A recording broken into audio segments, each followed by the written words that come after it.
there's no train. And you say, man, there's a train coming. Do you see the track? He said, I never saw a track before. I'm going to stay right here. It's a nice place for me to camp. You say, this is a railroad track. You see those two rails? He said, those are handrails for midgets. You say, no, they're not. Those are the rails for the track. The wheels of the train are going to go. He said, what wheels? What are you talking about? This is a railroad track.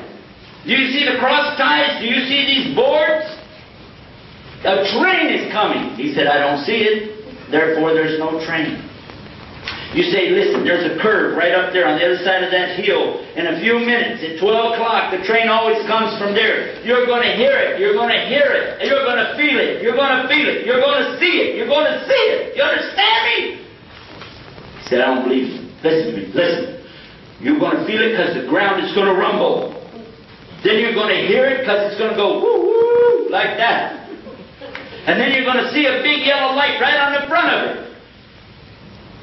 And then if you don't get off this track, you're going to really feel it. And sure enough, the ground begins to rumble like that. You tell him you feel that? He says it's an earthquake. You say, man. Then, woo-woo. Say, you hear it? He said, that's an owl. Look, turn around and look. Do you see it? He said, I'm not going to fool you anymore. I'm just going to stand right here. Just turn around, look. It's right there. He said, I don't believe you. And besides, he said, I have my own religion. In my religion, if I don't hear it, and I don't see it, and I don't feel it, and I don't smell it, if I just tune it out, it's not there. I just, whoop, and it's gone. Well, you better get off the railroad track because he's fixing to whoop and be gone. So we use our common sense and we realize that there is proof that there's a God. Who is the God? Let's use some real testable evidence. The one who created us is smarter than us. Acknowledge that immediately, because we cannot create life and He can. He's more compassionate than us. That we don't even have to get into. But for sure, He has the design of the whole universe, and we can't even design one molecule. We cannot create a single protein of life. Not even a single molecule of protein can be created by our scientists in their laboratories. They can't. The random chance of it coming together boggles your mind. You can't even estimate. There's not a computer big enough to figure out what the random chance is for accidentally bringing the elements together to create one protein. Think about that. Now I'm going to mention a couple of other points and then I want to go to the main point. Suppose that you took a tomato seed and cut it open and looked inside. Suppose you took an acorn from a big tree and cut it open and looked inside. Do you see little plants, little trees in there? Of course not. What's in there? Nothing. You open it up and there's nothing in it. But you put it in the ground and you cover it up and you get it wet, what will happen? Most likely it will grow. Yes? And by the way, you don't have to worry about whether or not you put it upside down or right side up. You say, I don't want my tree to grow with the roots coming up, you know, and the plant going down, so I have to see which way is up. You're laughing, I'm telling you, this is common sense. Something is, what, has that got a computer in it? Has it got a compass in it? How do plants know how to get out of the ground? What makes them grow? Think about it. Think about it. And why, when we have so much proof, would some people still deny? So much proof, and they still deny it.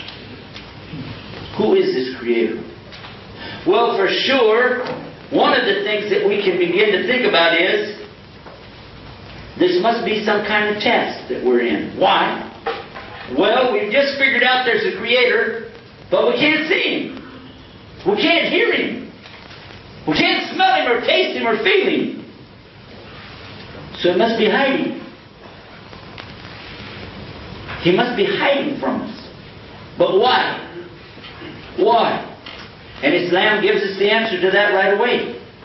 Because this creation is a place for us to go through a test to see if we'll obey Him. or obey our own desires. But for those who really believe in Him, who want to be close to Him, who would like to be in the next life with Him, then they will submit to Him on His terms. And you say, how do you draw that kind of a conclusion? You kind of jump the gun here. We're out here in the pasture playing with seeds, and the next thing I know, you're preaching a message to me. Well, I want you to think about this. You are intelligent. You were smart enough to get here all by yourself. You're smart enough to come in and sit down and listen, and you figured out most of what I said so far, even though it is in Texas English. Figure this. Nobody in this room has seen God. Never. Didn't hear Him. Didn't smell it, didn't taste it, didn't feel it. Oh, you might have good feelings about God, and I do too. But you didn't reach out here and grab anything. So therefore, God is in the unseen, or in Arabic, al-ghayb. That's where He is. Why? Why? And if He wants us to know, obviously He could let us know, couldn't He? Because He created us. It's easy for Him. Why doesn't He let us know? And if He's going to let us know, how will He do it? Well, what He has done is to send people from amongst ourselves to us, called prophets. And these people have impeccable character. They're the very best of the very best of us. And they come to us, and they warn us, and they deliver the message. Many, many hundreds of them, thousands, over 124,000 messengers and prophets have come to warn human beings. 25 of them we know by name.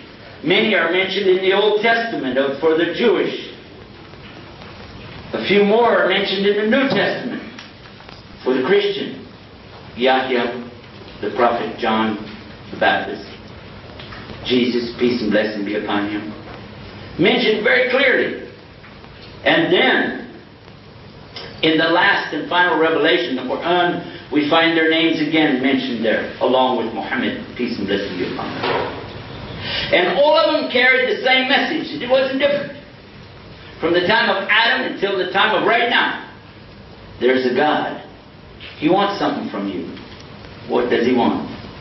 If you read the Old Testament in the book of Exodus, if you read the Old Testament in the book of Leviticus, if you read the New Testament in the book of Mark, or if you read the Quran in Surah Ikhlas, and if you read the Quran, especially in chapter 51, verse 58, He says, وَمَا خَلَقْتُ الْجِنَّ وَالْإِنسَ إِلَّا لِيَعْبُدُونِ.